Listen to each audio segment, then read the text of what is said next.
உங்கள் சன் டிவியில். என்ன இந்த சீசன் வரலா போலாம். ஆனா 2 சீசன் எனக்காக அன்பை காட்டுற ஒரே இடம் கொடுத்தது என் செருப்பாதான். என் தங்கச்சி கல்யாணம் இருந்துச்சு, அப்போ கூட இவ்வளவு வேலை செய்யல, செருப்பாக்காக பண்ணுச்சு. என்ன பண்றீங்க தெரியுதா? கிண்டிட்டு இருக்கேன். இந்த கிண்டு மட்டும் என் வாழ்க்கையை விட்டு போகவே மாட்டேங்குது.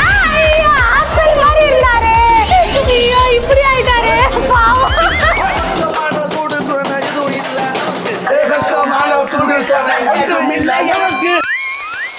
கல்யாண சமையல் சாதம் கைகறிகளும் top cook dupe cook season 2 வரும் சனி மற்றும் ஞாயிறு பிற்பகல் 2 மணிக்கு உங்கள் சன் டிவி.